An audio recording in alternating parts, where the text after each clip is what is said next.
Welcome, Mr. Grasso. This is the work session meeting of the Mayor and Council for Monday, September 18th, 2017. Adequate notice of this meeting has been provided by posting on the bulletin board in Borough Hall, by email to the Ridgewood News, the Record, and by submission to all persons entitled to same as provided by a law of a schedule, including the meeting time of this meeting. I'd like to remind all the members of the public that we have 3 fire exits in our council chambers, 1 on each side of the dais and 1 in the rear. Roll call, please, Madam Clerk. Councilman Freedom. Present. Councilman Maloney. Here. Councilwoman Steve. Here. Councilman Kamiga. Here. Councilwoman Davis. Here. Councilman Capello. Here. And Mayor Mignon. Here. May I please have a motion to suspend work session and go into closed session? So moved. Second. All in favor? Aye. Any opposed? All right, we're going to close for a little bit, Lou.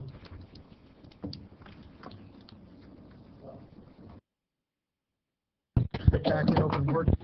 Clerk, please call the roll. Councilman Freedom. Present. Councilman Maloney. Here. Councilwoman Steve. Here. Councilman Kamiga. Here. Councilwoman Davis. Here. Councilman Capello. Here. And Mayor Mignon. Here. I'm going to go to the FOIA information section, because I see Mr. Ramirez here. Since him listening to us talk about CDPG applications and other things. So, well, yes, please come up. And let me start off again by expressing our sorrow and our condolences on the passing of your wife.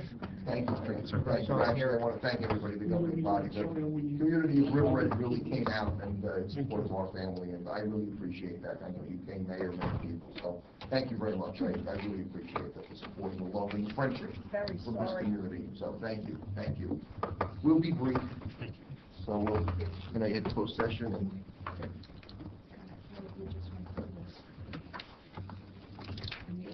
So good evening. My partner Joe Gentili and I are here just to go over our annual review of insurance.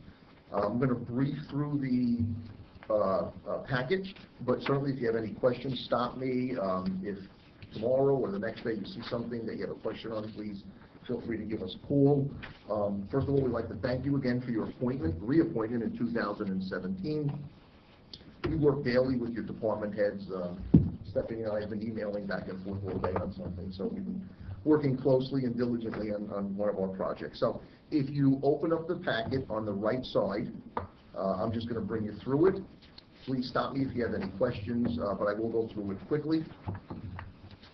So the first page is just an introduction to our agency. If you recall, we do this on an annual basis. This is who we are and what we do. On page 2, I have a list of just some of the public entities that our organization insures. We have over 25 public entities total in our out-of-state organization, but these are just a list of some of the ones here in Bergen County and Central Jersey, down in Monmouth County, that we handle in our office. Our resumes begin on page 2, and I will point out that the Borough of River Edge is part of the Bergen County Municipal Joint Insurance Fund. I sit on their Coverage and Management Committee, and my partners Joe and Matt sit on their Safety Committee. Plus, I'm on the statewide MEL, the Municipal Excess Liability, which is the umbrella arm of 19 GIFs in the state of New Jersey. I sit on their statewide Coverage Committee, and I teach their employment practices. So page 3 just continues our resume. Myself, my partners Joe and Matt, and a little bit of our educational background. If you go to page 5, this is the plan of risk management that has to be filed each year with the Department of Banking and Insurance. So it's a snapshot of what insurance coverages are provided by the Bergen County GIF. So on page 6, we cover what you would expect. We cover the worker compensation for employees, general liability and police professional liability, benefits liability, automobile liability. We cover your crime both on a blanket and statutory basis. We cover all your properties, your public officials and employment practices liability, your volunteer directors and officers liability of your volunteer fire and ambulance, and we have cyber liability under the policy as well. If you go to page 10, some of the pages in between are just more details of the coverages. So on page 10, letter E, your public officials liability. I just want to point out that the Borough of River Edge carries a $20,000 deductible and a co-insurance of 20% of the first $100,000. Alan and I, over the years, have actually, over the past 2 years, changed that to bring it closer so it's less out of pocket for a very nominal cost. And that's a most preferred status. So the Borough of River Edge enjoys a very favorable loss experience because you have no claims, and there are very little claims. And because of that, we can buy down deductibles and co-insurance. And also under letter F, that public officials and employment practices are one policy. The same thing holds true for that. So if you go to page 11, we have the same deductible and co-insurance. And that's a $2 million policy, and then you'll see in a minute that we have an umbrella over that. Letter G is your optional directors and officers liability, and we carry the maximum limit offered through the Bergen County JIF, which is $2 million. That's wrongful acts, breach of duties, judgments against your volunteer directors and officers. If you go and skip to page 20, this is your optional excess liability, letter L, and that would be commonly called umbrella coverage. So we have a $5 million limit, X of $5 million underlying. So the Borough of River Edge, for general liability, police professional, employer's liability, carries a total of $10 million. And then under letter M, we have optional public officials employment practices umbrella coverage, and we have $3 million above the $2 million that I just spoke about. And on page 21, the Bergen County JIF purchased, they upped their limit last year, and there's a total of $6 million sub-limit for cyber liability. What does that mean? Cyber liability, data breach. No, sublimit. $6 million. So in other words, the JIF has a $6 million limit with a $12 million aggregate. So we could essentially have, as a JIF, as 38 members, up to $12 million in an aggregate limit per policy year. Oh. And that's the data breach. It's a shared limit. And so on the cyber, is the deductible still 20,000? 10,000. 10,000. 10,000 on first party and third party. Yes. And would that include then the payment or retaining of the Yes. experts? Navigant and Yeah. all those people. Yes. Very familiar. We are very familiar with that. You and I both are very familiar with that. In the lead next month, the magazine's going to come out with a little article on what Tommy's talking about. Oh. Yes, and in fact, I'm quoted in there, and Paul was quoted in there, your administrator. So yes, we know that all too well. Important, huh? I knew the right thing to do, and that was to call the hotline and get the claim submitted immediately, and that was the key. So if you ever have a data breach, that's very, very, very important to get me that information so I can The get suggestion is don't start trying to fix it on your own. Correct. Because if you start to pay the bitcoins and some of those exchanges, it just creates more problems. You lose So, definitely. your coverage. Yes. And the JIF has had some cyber classes, and they're doing more of that down at the league. You're going to see a lot about cyber. If you go to page 22, these are additional coverages that we write, which are outside of the joint insurance fund. We have a recreation accident policy. I work with Bobby very closely with that, reviewing certificates from third-party vendors. We have your statutory Fidelity bonds. So for this year, we have Linda Smith, your library treasurer, Maureen Murphy, your tax collector, and Alan Negrian as your treasurer, all statutorily bonded for $1 million of coverage. We have an accident and sickness policy in addition to workers' comp, the BFIS policy for your volunteer fire and first aid. If you go to page 23, we have a volunteer accident policy for your volunteer boards. That's a very inexpensive policy, and it just covers if any of your board members get hurt while they're serving. We have an accident policy for your summer recreation program, separate from the recreation.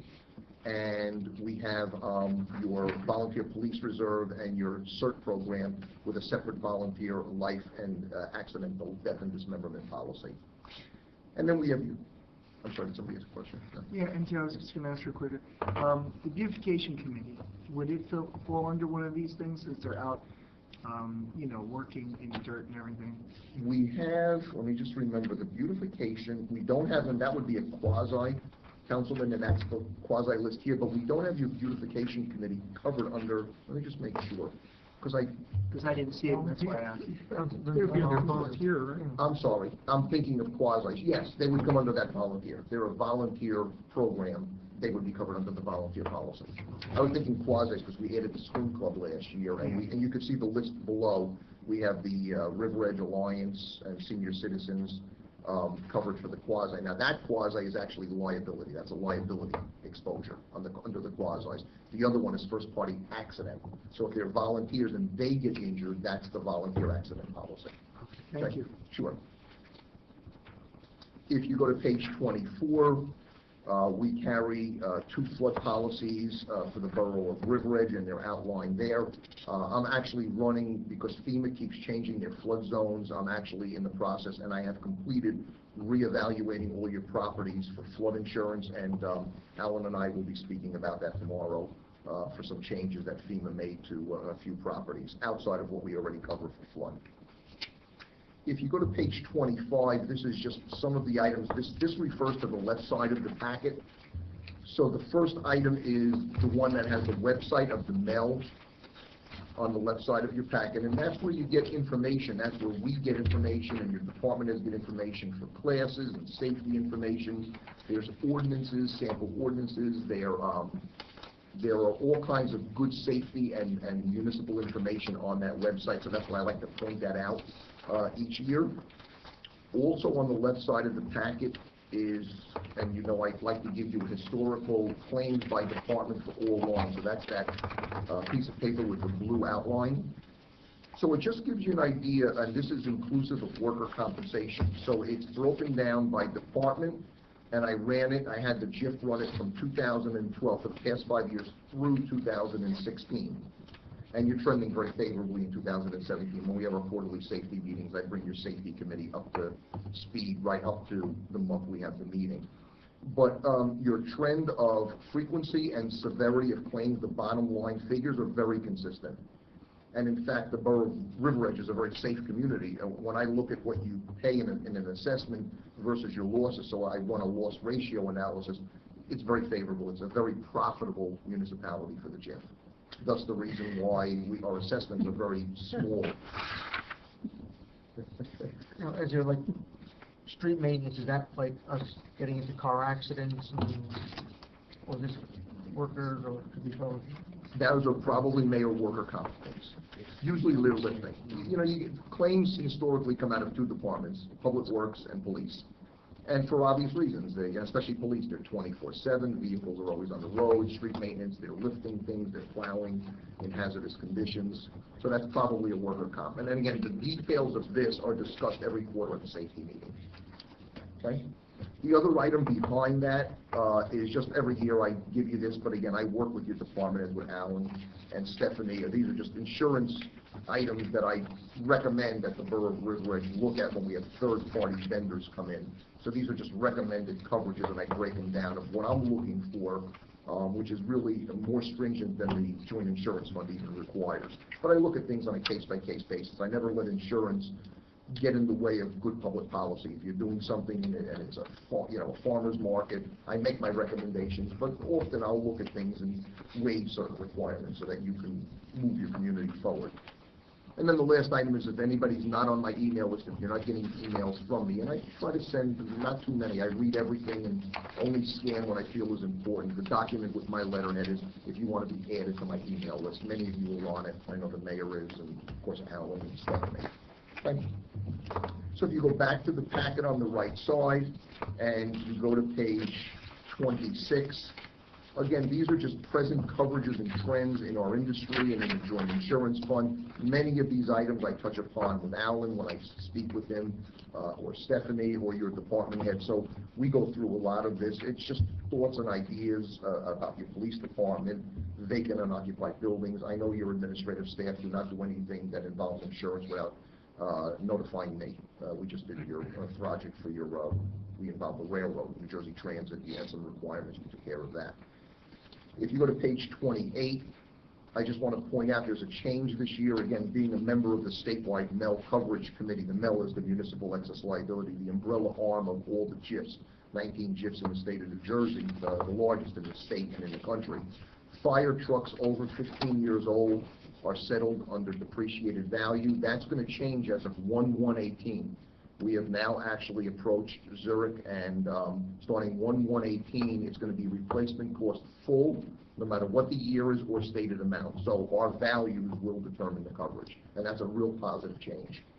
So help me to understand this. So if we have a fire truck that's 25 years Yeah, old. I have them listed there. We have them there on here. So they would then be covered. Starting 1/1/18, there'll be full replacement costs instead of If they're depreciated totaled. value. Yep, If we keep it 30 years, because we'd still do that. yes.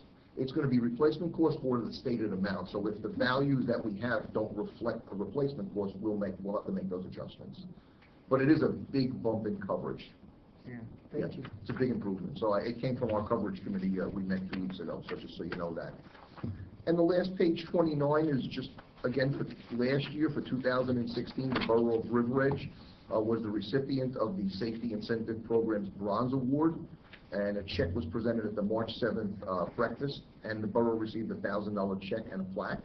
I was there at that breakfast. And for 2016, you also received a $16,308 dividend due to the profitability of the Bergen County Municipal Joint Insurance Fund. The assessment for 2017 was a 1% increase. So they're very cognizant when their committees meet and on management, and we discuss some of the, increases and what we look at. Everything is equalized, essentially. So everybody helps everybody as a member. There's 38 members in the Bergen JIF. And again, I'd just like to thank Alan. I mean, I work with Alan pretty much weekly, and Stephanie and Judy, all your department heads, John, they're great. Chief Paridi, I speak to your fire chief. They know where to reach me. Are there any questions from the governing body? Yes.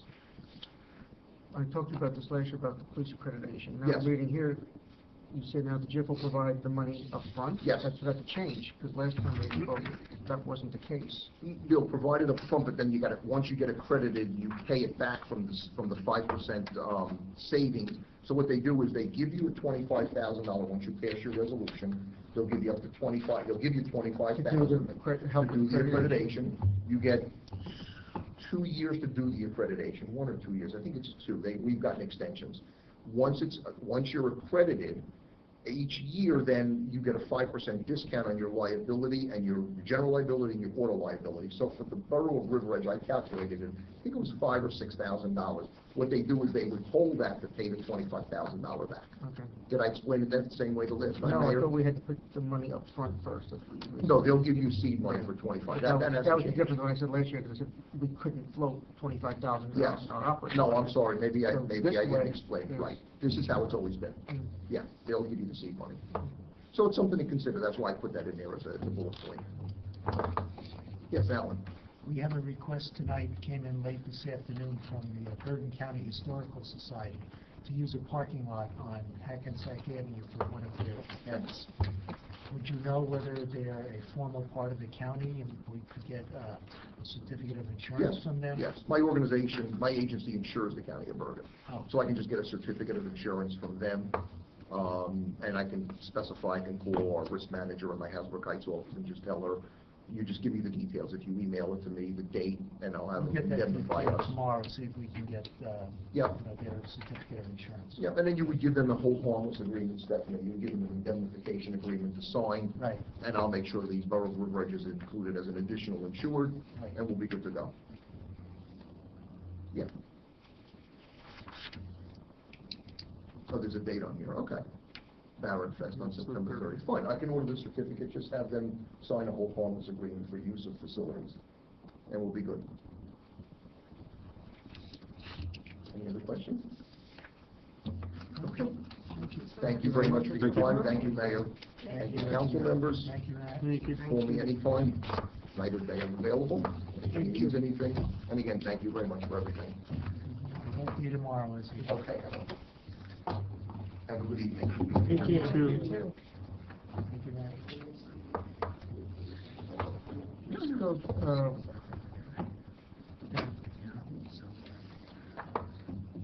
let's just go through the work session consent agenda, just for the next meeting now. So, we have 4 items for the work session consent. Approve the request from the Rec Commission to place a banner at 140 Kinderkamak to promote River Edge Day. We have a resolution to amend the agreement with Mr. Costa with respect to an amendment to with his contract for inspection for the 2017 Riverside Road Resurfacing Program. That's an additional $1,000. Yes. Second, another one to amend the agreement, Mr. Costa, related to the CDBG curb and sidewalk project at Oxford Terrace, additional $4,000. And approve the request from the Bergen County Historical Society using this whole lot. Actually, we have to pass that tonight. Yeah, that's on the consent agenda. Okay. And we just spoke about it, so. Need a motion? So moved. Yes. Second. All in favor? Aye. We don't have an individual resolution on that. No. We'll write them a letter saying permission has been given. Or we're asking for insurance. Then we stick on then, so the resolutions, see if we can get these by consent, 17-315, 17-316, 17-317, and 17-318. Does anybody want to discuss any of those separately or have a separate vote? Otherwise, I'll entertain a motion to adopt them by consent.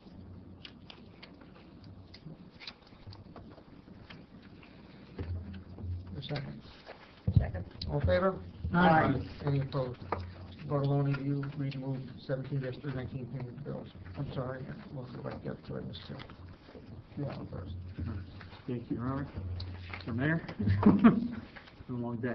Whereas the mayor and council had originally scheduled their public meeting for Tuesday, September 19th, 2017, and whereas the mayor and council changed the meeting date to Monday, September 18th, 2017, and whereas a bill list had been prepared and checks dated with the September 19th, 2017 date, and whereas vouchers for the payment of goods and services rendered to the Borough of Riveridge have been received, and whereas each bill has been checked by the receiving department, approved by the chief financial officer and borough clerk, and reviewed by the 3 members of the finance committee, now therefore be it resolved that the bill list and checks dated September 19th, 2017 are hereby ratified and approved as of September 18th, 2017.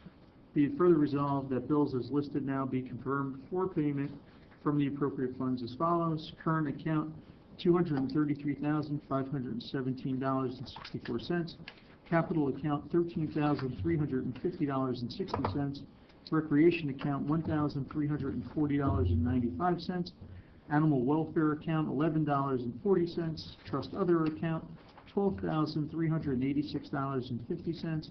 Open space account, $10,314.25. So moved.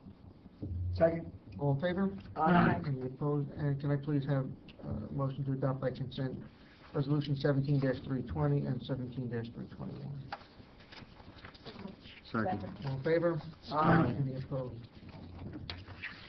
Go back to Borough Administrator topics.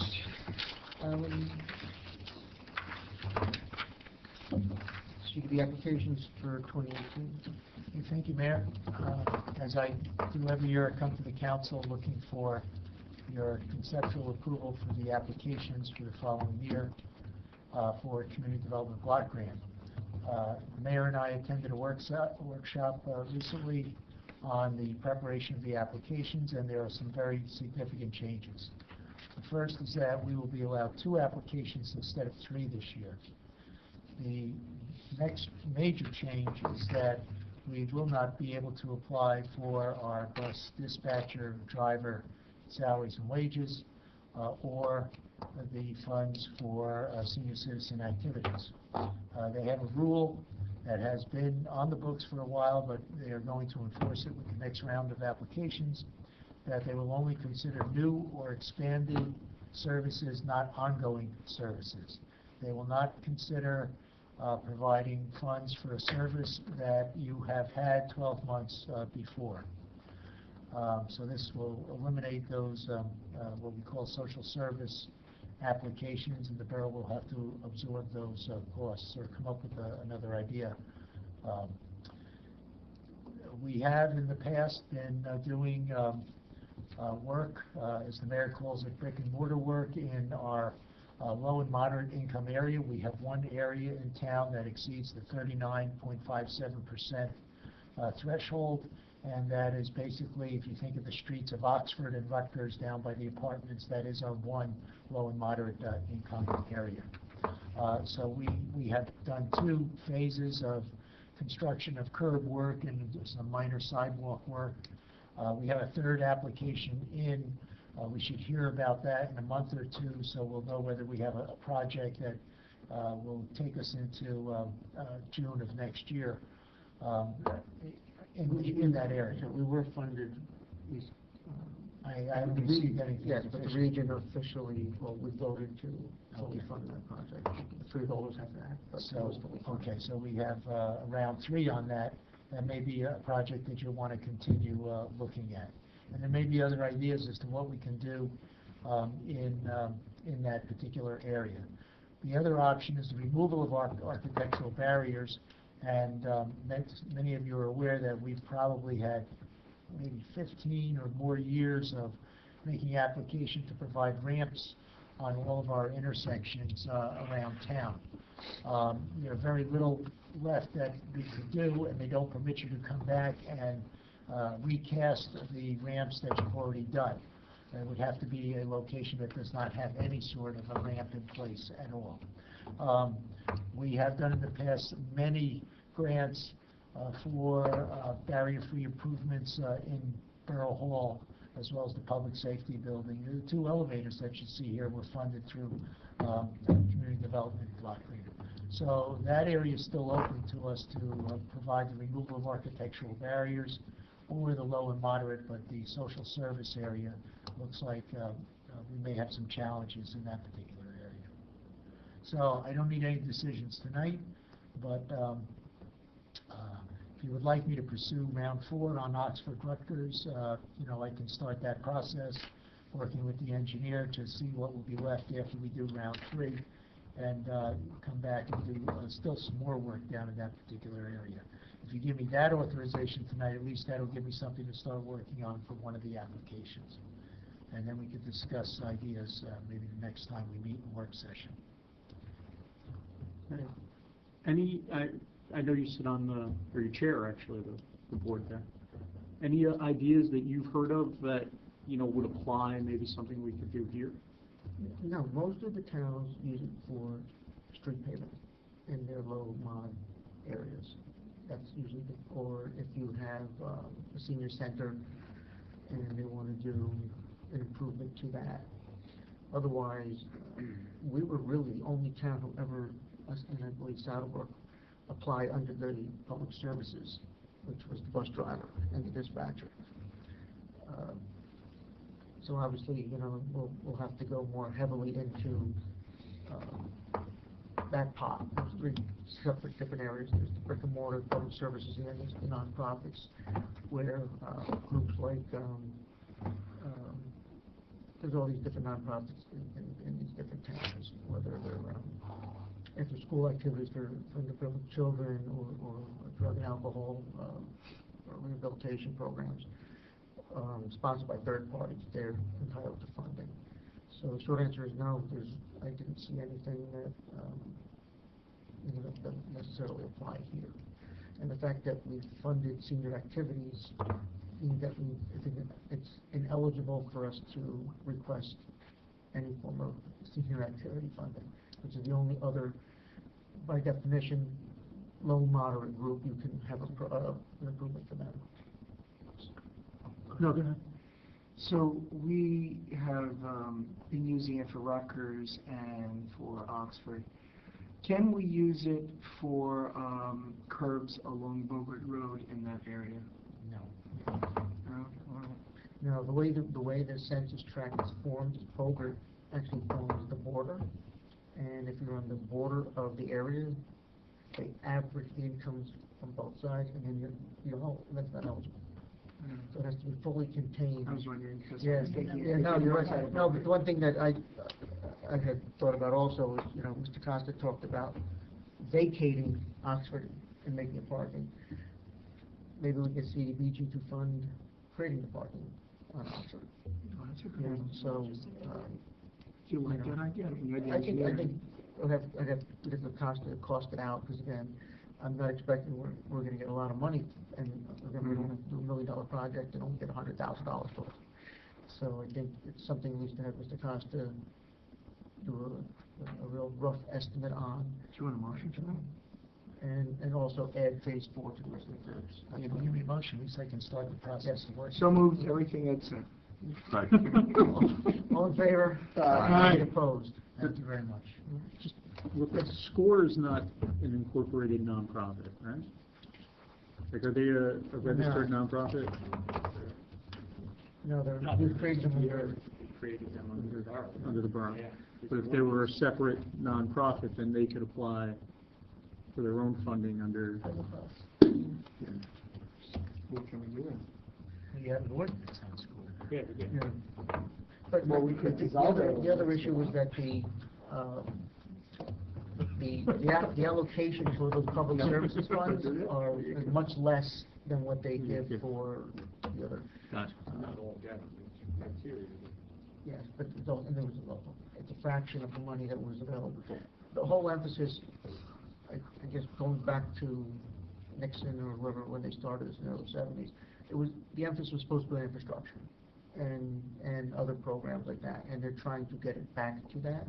The problem is the infrastructure areas are so limited, at least in our case, and I guess truth be told,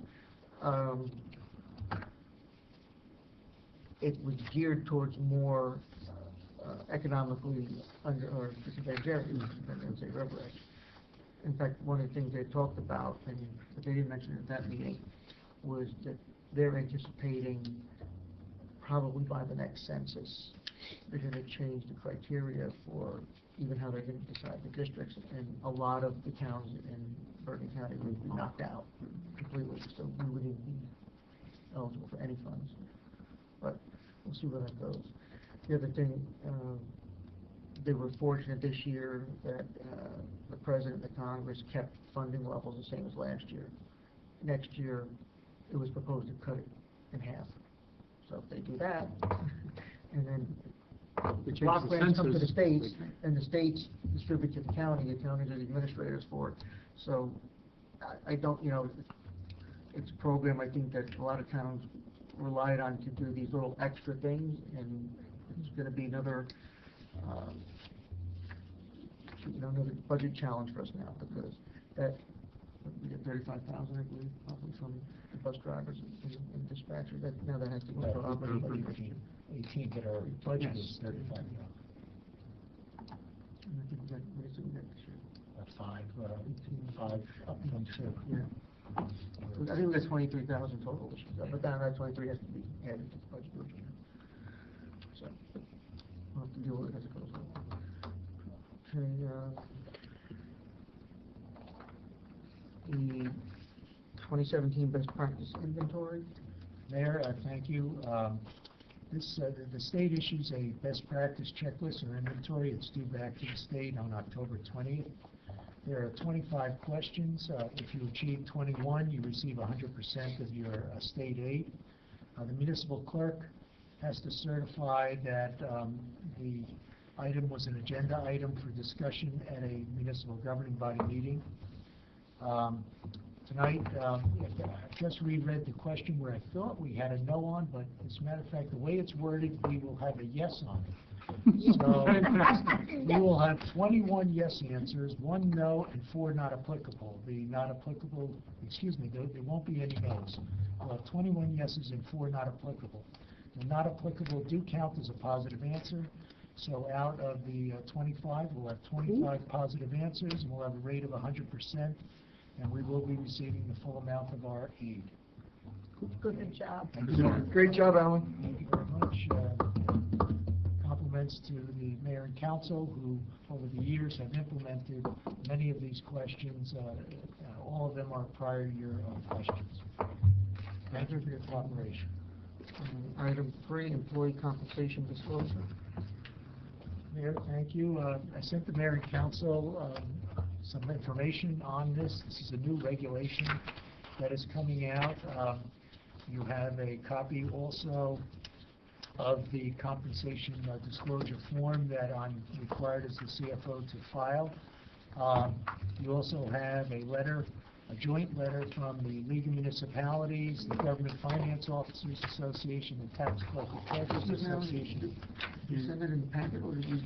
By email. By email. I don't think I've got it. It's in the weekly. And, Oh, we can do that. and the New Jersey Municipal Management Association, expressing concerns with this regulation. In addition, we have a resolution from Hasbrook Heights also expressing concerns about the regulation. Now, this regulation was part of the user-friendly budget regulation that came into effect in 2007. This would require that we have a certification from me on any changes in compensation for different employees. As you're aware, we have a personnel section in our agenda each meeting. I want you to keep these numbers in mind as we go through the regulation. In 2015, we had 74 personnel changes, step increases, longevity increases, promotions, hirings, etc. In 2016, we had 106. And in 2017, so far this year, we've had 40 personnel changes. This regulation is going to require that before you take any action on those, that you have this certification from me. I think it's 10 days in advance of the action that you're going to take. It has to be part of the advertising of the advertising of the public meeting. It has to be listed for discussion at the public meeting, and it's a significant disclosure form that has to be filled out, not only requiring base salary, but also going towards other types of non-cash payments for benefits, such as health benefits, bonuses, use of vehicles, meals, housing, education benefits, etc. The penalty for not complying with all these regulations on the personnel actions is that they're null and void if you don't follow them specifically. As I've said to a number of people, is I have no objection or concern with regard to providing an entire spreadsheet at the beginning of the year showing our whole program for step increases and longevity changes, doing that once at the beginning of the year as part of our budget process. I think that meets the transparency and disclosure requirements that, you know, any borough should do. But to do it on an individual basis for a crossing guard change of 39 cents an hour seems to me to be beyond what's reasonable. All this information is already on the public record, and even the way we do our resolutions, I think we even give more information than in other places. So they're looking for us to support. Well, objection. I would think that the league at some point is going to come out with some sort of a resolution. I wanted to bring you up to speed as quickly as possible on this.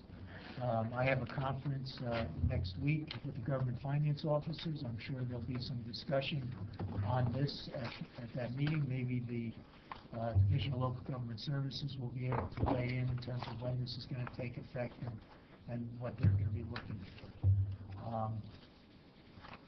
I don't know, in a practical sense, I don't know how we're going to accomplish this. There are some exceptions built in here, but frankly, I'm going to need an attorney to interpret what some of those exceptions mean.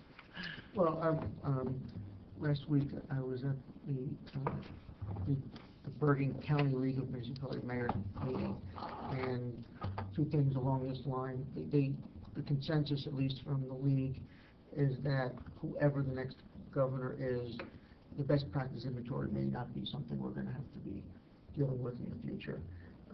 The consensus by most local officials is that you're penalizing us for money we should be getting anyway, and to, you know, if they want to implement some of these things, implement them by statute and do it that way. But to say that because we had two people who didn't give us disclosure forms that now we're going to lose state aid, that it's kind of silly.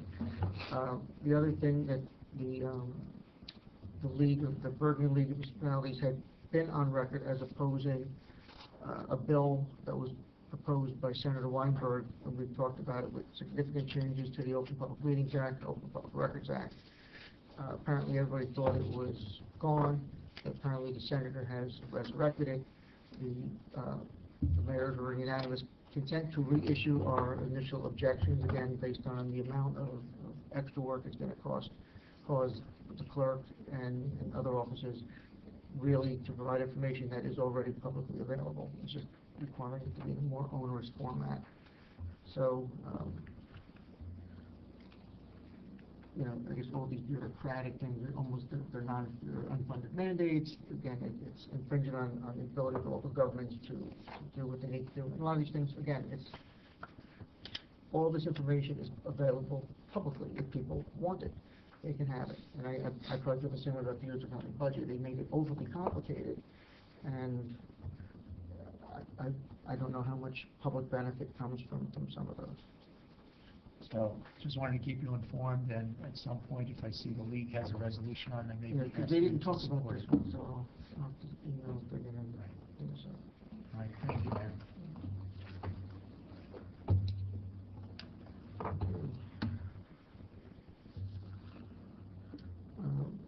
While I'm still talking here, one of the things that came up, this pertains to new business also, the league was urging all the towns to issue a resolution of support to continue the 2% cap on interest arbitration for police and fire salaries. It's due to expire at the end of this year, but obviously the 2% levy cap and the 2% appropriation cap is staying in place. And essentially what concern is that if you don't have the 2% cap and you go to arbitration, they can and they will impose more than a 2% increase, and then it's up to the governing bodies then to cut other things to accommodate that extra salaries in the budget. So they were urging all the local or all the towns to try to get something.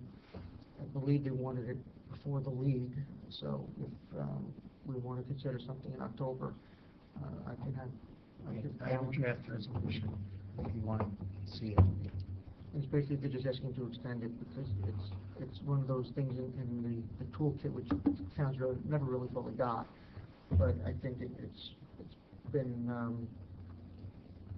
it's certainly been helpful statewide, and I think it's helpful going forward until they come up with other ways to either amend the way they implement these appropriation caps or the levy or the cap. They just can't do everything halfway, and leave us vulnerable in other ways. So you can get that out.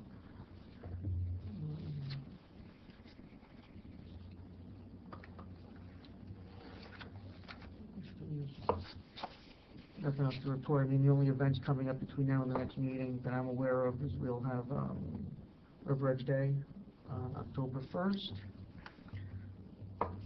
We have the Stubenfest on the 30th. We have the St. Peter's Carnival this week, if people are interested in going to that and volunteering. And then I guess I'll just say that, again, I'll publicly thank Dick Berry, Tim Carroll, Sergeant Wilhelm, the PVA Color Guard for putting together a very touching and nice 9/11 memorial. For a simple program, I think it was a very appropriate ceremony. And the mayor's speech also. It was very moving. I did attend the naturalization ceremony at Newbridge Landing on the 8th. Again, a very inspirational kind of ceremony. We had 22 new citizens, I believe, for 11 or 12 countries.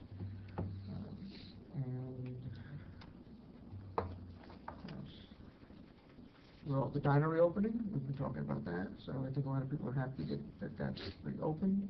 And I know Councilman Papaleo and Councilman Canigo were at the new family events that the River Edge schools had. I don't know if anybody else was able to make it. I was there for a little while. I was talking to Principal Hensel. I think Roosevelt only had 24 new families, and I think they had 20 out of the 24 there. Cherry Hill, I don't know, there were a lot. A lot, yeah. There were a lot. So, again, it seemed to be very well accepted, and I thank Dara and the library folks and Recreation, Bobby Conway, and also Police Chief Peretti, who availed themselves to come and talk to the new residents. So that was a nice gesture. One other thing, and I'll bring it up under my report, I don't know if you all got an email. I got an email from a resident again bringing up the issue of a crosswalk at Lane, which I know has been an ongoing issue, and I know there was concerns by the county, the concerns expressed by the police department about the safety of putting one there, but I'll ask Councilman Bartoloni to bring it to the chief again, and traffic safety just write a letter back and say that, you know, these are the reasons why We are meeting next Wednesday, I believe, traffic and safety. And I was asked to extend an invitation by Rabbi Jacobson. This is the High Holy Days or anything under the Jewish calendar. He invited everybody if they wanted to attend any of their services. He said Wednesday evening, the 20th at 7:30, Thursday the 21st at 10 a.m., Friday the 22nd at 10 a.m. Those are the Rosh Hashanah services, and the Yom Kippur services on Friday the 29th at 7 p.m., and on Saturday the 30th from 10 to 1, and then 2:30 to 7. And he just wanted me to extend the invitation to everybody if you're able to go. Oh, and then on River Edge Day, just so everybody's aware, we'll have to put it on the website. The paper shredder's going to be on site that morning. Yes. But again, it's on site from 9 to 1, so it's before River. So I That's just have to okay. make sure that I'll be there. people are aware of it. I think that's all I guess I could go into old business too. I'm talking about telling orders. Yeah. But other than that, all right, so we're good for that. Unfinished business, towing ordinance. I want to see where we are with that. And again, I had gotten a letter from an attorney from the towing company that we had questions on. Basically, I guess questioning whether our process was fair or if he didn't have his right to whatever. So I asked Mr. Sarlo to correct the response on my behalf. I'm just waiting on the chief to give me the recommendations to, and I'll follow up with him as to any revisions he wants to do in the towing ordinance. And I also asked for his input on the reply, so hopefully I'll have that reply out. As to, because it's, you know, we didn't do any investigation as the mayor and council, so it's more of the police doing a report on it. So we're just going to support that report pretty much. It's the attorney that represents the towing company. It was in reply to a letter that was sent to the mayor. If you remember when she was here, we offered to mediate it. She declined that offer and said she'd go about it herself, which was fine. Ended up writing a letter to the towing company with allegations and accusations in it, and then they responded back to us. And in their letter, then said, why would the borough, we feel that we were proper and disputing the chief's report. So we're just going to pretty much say, hey, look, this is what we're doing. We're going to make changes based on whatever the chief recommends. If you guys have any changes to the ordinance too that you want to incorporate, by all means, get them to me. We'll certainly incorporate if you want to look at the towing ordinance. But it's a pretty comprehensive ordinance. The chief just thinks there's a couple things in there that are open to interpretation that he'd like to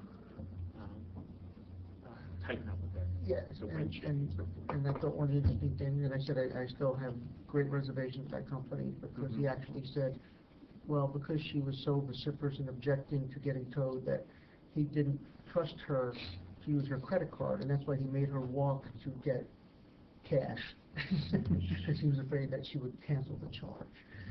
I don't know if that's a valid reason to do that. Have to So accept it. if he's accepting that, I'm sure there are other parts of the story which are probably more truthfully told by the resident rather than their interpretation of it. But we'll follow up on that. We'll hopefully have hopefully maybe by October we can have it for discussion with the draft ordinance. The other two items we have, the senior center. You want to say anything on that tonight? It's good financing. think it's We're gonna time. work that out first. Well, I'll take care of the planning part. We met with the architect at the beginning of September, I think it was the 7th or the 8th. We were shown a floor plan. We made some comments, the architect went back and satisfied the comments made. But at the same time, the subcommittee decided that the mayor was going to look into how to get the financing for this project. Right now, the estimate sits at a little over $2 million. And We have about one and, point. and I know the rest of the council hasn't seen anything, so you're almost being asked for a leap of faith in listening to Uncle Vito describe something that you haven't seen, but it's the way it is right now. We don't want to bring anything in front of the council unless we know that the financing for it is in order. And the design is set, the elevations are set. Now we have to take care of the money part. And I think it's fair to say that, Pat, if you, please I think it's fill in. fair to say that the architect believes that the cost that he's estimating, he's got a fairly good handle. We're not so sure so much on the site cost, fair assessment. And the other unknown is outfitting the building in terms of how do you furnish it, what level of IT support you need or other technology, and coming up with a budget for that to be incorporated into the overall budget. So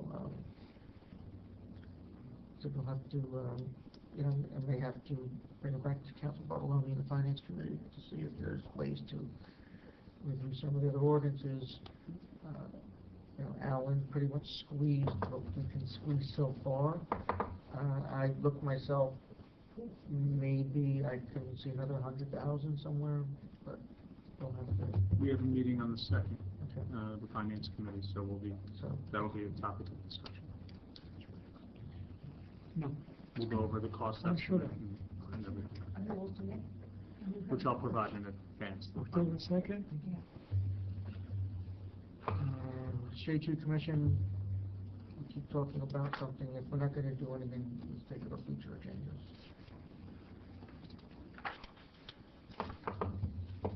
Any other unfinished business? New business? I'm sorry. No, I'm sorry, Mr. Mayor, I have to go coach soccer, so I gotta go. Yes. Any new business, Councilman? No, Your Honor. It's been a long day. Any other kind of new business? No, Mayor. What time is Friday? New business? No, we were just. New business? What time is the Finance Committee? Any new business? No. New business? New business or comments? No, we don't do There's comments. no comments. If you want comments, you can make comments. I went to the school board meeting, okay, so that's my Okay, good, I comment. have a couple of things, can I say them? There's no comments. Look at the date. Thank you. The fire department had their convention last week, and they had, just in case anybody's questioned, the sirens went through the night. They usually shut off at 10 because of lower manpower, and they were working Triborough. So that's why and they did go off several times. Also, our fire department backed up today at the house fire in Paramus where a man passed away. Jim Rush resigned. He's moving out of state, and he was the deputy chief, so now we have new officers that have moved up. Frank Puglisi is deputy chief, Tim Carroll is captain, and Rich Nearhout is first lieutenant, and Ed Finkelback is second lieutenant. Health department, we're going to have the flu shots. I don't know if anybody needs that, but there'll be $20 if you're not a senior with Medicare. And it's going to be September 25th to the 29th and October 2nd to the 6th, 9 a.m. to 1 p.m. at the health department. And I'm going tomorrow night to Chamber of Commerce is having a meet and greet at the diner. So I'll be going there. Hope you wait outside. I know, it's at 5:30. And the farmer's market, we're waiting until tomorrow morning to make a decision regarding the weather. Those are my comments. Even though I wasn't supposed to make them. Okay, if there's nothing else, Stuart, For a second. I'm not traveling, yes. I wish all our Jewish residents a Happy New Year, and take a motion to adjourn. So moved. Second. All in favor? Aye.